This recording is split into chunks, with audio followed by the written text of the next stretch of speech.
We all know that there have to be some kind of cutbacks and adjustments. How much that's going to be and in what areas, that's the subject of debate.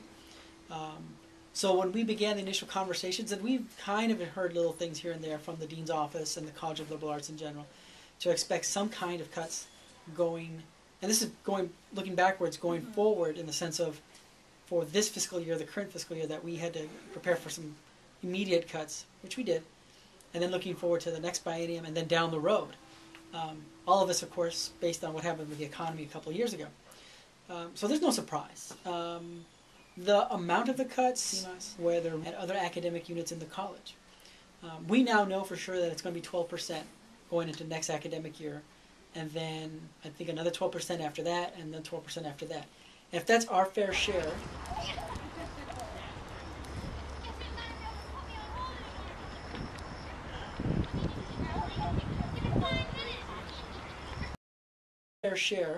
then that's fine.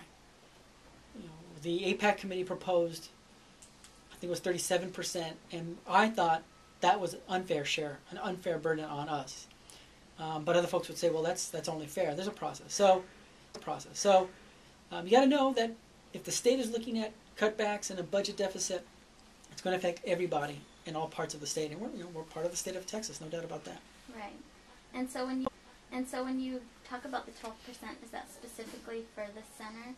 Or for this center, for this center, an additional course to the Warfield Center for African American Studies. Both of us will have to work with 12% cut effective September 1st, next academic fiscal year, September 1, 2011, excuse me. Our question internally is trying to figure out, is that going to affect our public programming budget, like the lectures, symposia, conferences that we organize and participate in, more so or less so than, say, our instructional budget, how we hire teaching assistants, assistant instructors, and lecturers. And at this point, we're still trying to get guidance from the college, because they could even out the 12% across all our programming or take it out of one particular part of what we do. That will affect how we then plan for next year. Okay. But we're mindful that we have to start thinking about those realities. Right.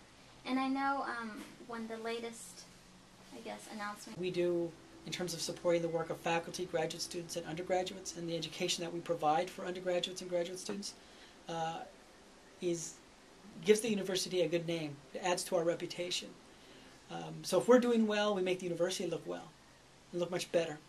And I think the president's office has recognized that, and in part I think the dean has recognized that. Other centers, I can understand their criticism, saying that, well, why us and not them?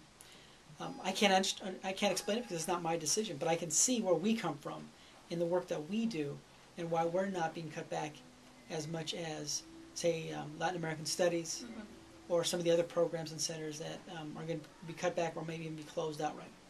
Right.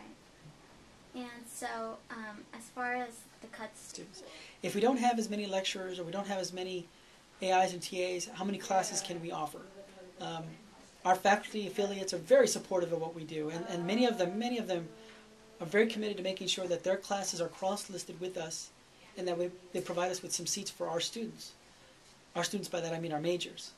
And that means that those opportunities for students to take classes that have MAS content are still out there.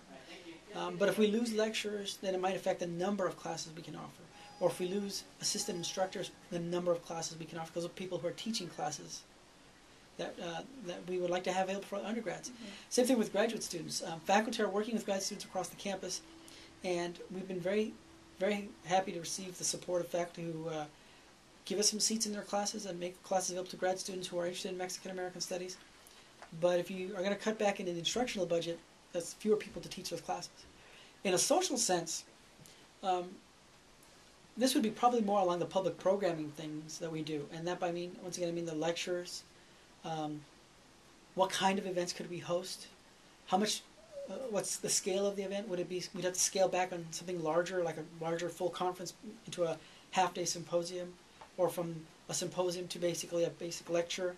How many guests could we invite to the campus to do lectures and public presentations?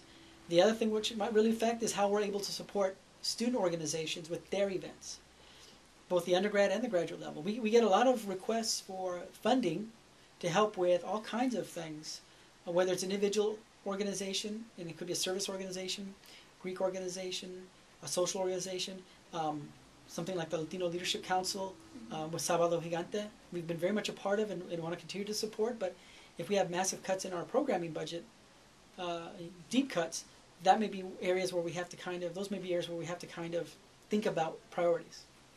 So we want to be receptive to as many requests that we have to engage students in their activities, in the events that are important to them, that have an educational benefit.